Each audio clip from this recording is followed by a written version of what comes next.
Bek Liverpool Virgil van Dijk menyoroti keberuntungan sebagai faktor utama yang mendorong Manchester City bisa memuncaki klasemen Liga Inggris.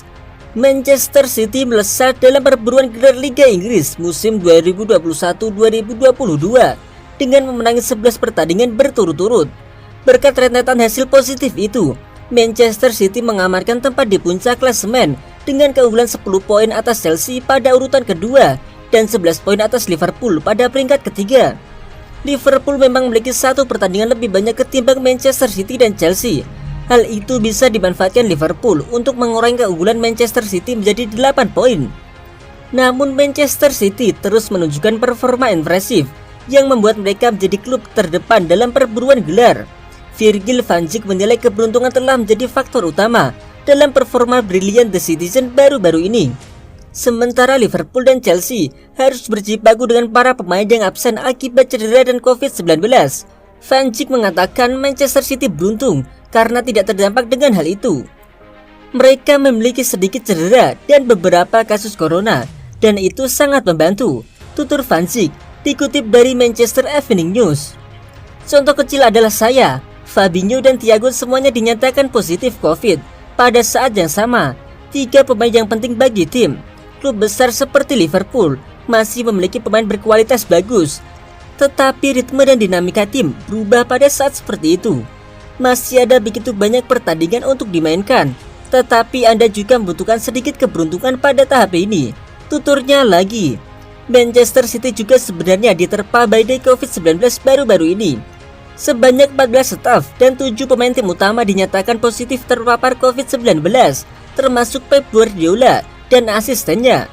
Kondisi itu membuat Manchester City tak didampingi Guardiola saat melawan Southampton pada babak ketiga Piala FA 2021-2022 di Stadion Country Ground pada Sabtu dini hari. Namun absennya Guardiola tak terdampak pada performa Manchester City. The Citizen berhasil meraih kemenangan atas tim divisi keempat itu dengan skor 4-1. Manchester United diyakini bakal memprioritaskan pembelian gelandang baru di bursa transfer musim panas nanti. Persoalan lini tengah Manchester United sebenarnya sudah dibiarkan menahun. Mereka tidak punya gelandang bertahan yang mumpuni, tidak seperti klub-klub top Premier League lainnya. Sekarang masalah itu jadi versi pelatih baru, Ralf Rangnick. Diduga Rangnick bakal memprioritaskan pembelian gelandang di musim panas nanti. Ada banyak kandidat menarik, tapi baru-baru ini nama Declan Rice terus disebut. Ini bukan pertama kalinya Manchester United dihubungkan dengan Declan Rice. Gelandang West Ham itu memang sudah mencuri perhatian sejak beberapa tahun terakhir. Masalahnya mantan pemain Manchester United Paul Parker meyakini bahwa transfer Rice bakal sulit diwujudkan karena harga yang terlampau mahal. West Ham bakal mengulangi skema penjualan Jack Grealish di Manchester City. Jika Anda mau mengeluarkan banyak uang untuk gelandang, coba beli Declan Rice. Saat ini Declan adalah gelandang sentral terbaik di Inggris, ujar Parker di Express. Manchester City mau membayar 100 juta pounds untuk Grealish, dan jika West Ham menuntut 160 juta pounds untuk Declan Rice, maka mau tak mau Anda harus membayarnya. Meski mahal, Rice diyakini bakal sempurna untuk Manchester United. Menurut Parker, Declan Rice bukan sekedar gelandang bertahan yang bagus dalam tugas defensif. Declan Rice adalah pemain yang paling mendekati kebutuhan Manchester United untuk sekarang. Dia ingin melakukan segalanya. Dia tidak suka dilabeli, sambung Parker. Dia tidak mau dilabeli sebagai gelandang bertahan atau sebagai gelandang serang. Dia ingin menguasai lapangan dan mengontrol segalanya, tandas Paul Parker. Bernardo Silva memuji kehebatan Pep Guardiola mengelola Manchester City sehingga tim tersebut minim konflik meski dihuni banyak pemain bintang. Silva menganggap Guardiola sebagai pelatih yang komplit, bukan hanya dari sekedar bagus dari segi taktik, melainkan juga mengelola hubungan dengan para pemain secara seluruhan. Saya tidak akan menyebutkan nama, namun saya pernah dilatih oleh seseorang yang sangat bagus dari segi taktik, namun dalam hubungan antar manusia dia lemah, atau juga sangat bagus dalam hubungan antar manusia, namun sangat lemah dari segi taktik. Saya rasa kekuatan terbesar Guardiola adalah dia pernah jadi pemain di level tinggi, sehingga bisa merasakan situasi para pemain dan juga punya sisi teknik yang sangat kuat, kata Silva seperti dikutip dari Manchester Evening News.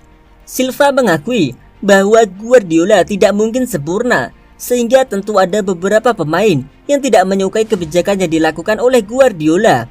Tetapi bagi Silva, Guardiola secara keseluruhan mampu mengatur ruang ganti dari Manchester City dengan sangat baik. Dia bisa mengatur segi taktik, hubungan dengan pemain, mengatur ruang ganti. Tentu tidak mudah terlebih bila melakukan hal itu dalam tim sekuat kami. Mayoritas pemain berharga 50-80 juta pound sterling. Dia bisa menjaga para pemain dengan harga tinggi itu tetap tenang, meskipun mereka duduk di bangku cadangan untuk banyak laga. Bahkan tidak pernah ada masalah besar. Saya rasa itu menunjukkan kehebatannya mengatur ruang ganti, kata Bernardo Silva. Saat ini Manchester City kembali punya peluang besar untuk mempertahankan trofi Liga Inggris. Setelah sempat bersaing sengit di awal musim, Manchester City kini punya keunggulan 10 angka dari Chelsea ketika Liga Inggris memasuki pekan ke-21.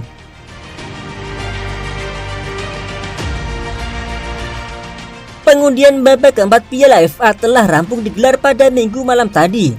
Klub-klub elit Premier League Liverpool, Chelsea dan Manchester City akan bersua lawan yang enteng. Dalam drawing yang dilakukan oleh David James dan Lee Wilson ini, juara bertahan Leicester City diundi melawan Nottingham Forest. Nottingham berhasil melenggang ke babak keempat besar setelah mendepak Arsenal dengan skor 1-0.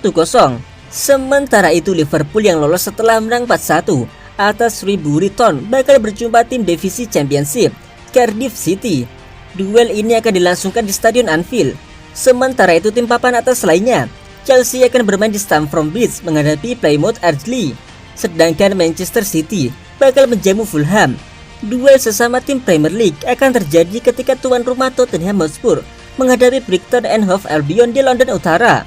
Manchester United baru bermain melawan Aston Villa pada Selasa dini hari. Pemenang laga ini akan bertemu Middlesbrough. Rencananya putaran keempat FA Cup 2021-2022 ini akan dipentaskan pada periode antara Jumat 4 Februari hingga Senin 7 Februari 2022 waktu setempat.